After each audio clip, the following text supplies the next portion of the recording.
За миний би энэ явдаг байдаг энэ хөлсөл аймгийн тариалан сумд төрсэн. Одоо Улаанбаатар батлах амтнаас болж байгаа. Миний эко төлшийн их санаа нь агаарын бохирдол болон угаартахаас сэргийл үндсэн дээрээс нь эко төлшийг хийхийг санаачлаад өөр Монголд явж байхдаа энэ төлшийг манай Монголд хийвэл ер нь болох юм байна гэж санаа аваад тэгээд тэрнээс ерөөсөө 17 оноос эхлэн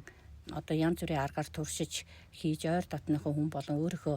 одоо хувийнхаа хэрэгцээнд янз бүрийн туршилтаар ингэж хийж үтсээр хагаад 24 онд анхныхаа бүтээгдэхүүнээ гаргаж эхэлсэн. 24 онд ажиллахдаа бол одоо хүүхдтэйгээ хоёулаа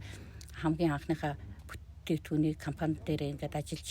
компанийнхаа нэр дээр одоо үйл ажиллагаагаа явуулж эхлээд тэгээд тэрнээс хойш ингэж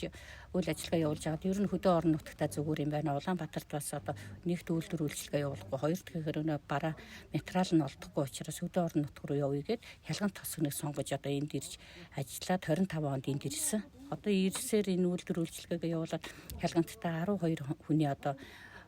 ажлын байраар хангаад үйлдвэрлэлээ явуулж байна.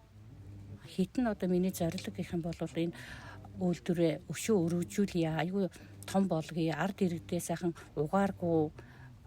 цэвэр эко бүтээгдэхүүнээр ядаж төлж байгаа төлшин хүртэл янз бүрийн хоргүй байгаасаа гэсэн үндсэн дээрээс энийг үйлдвэрлэж байгаа. Одоо миний хитэн зорилго нь гэх юм бол одоо энэ Булган аймгийн төв болон энэ сумдуудын ойр зэрэгэлдэх аймаг сумдууд нь энэ манай төлшийг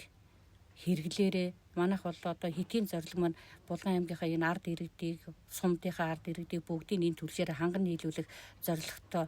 ажиллаж байгаа учраас та бүхэн манай энэ ажлыг дэмжиж манай бүтээгдэхүүнийг аваад хэрэглээд үзээрэй гэж та бүхнээс уриалж байна шүү.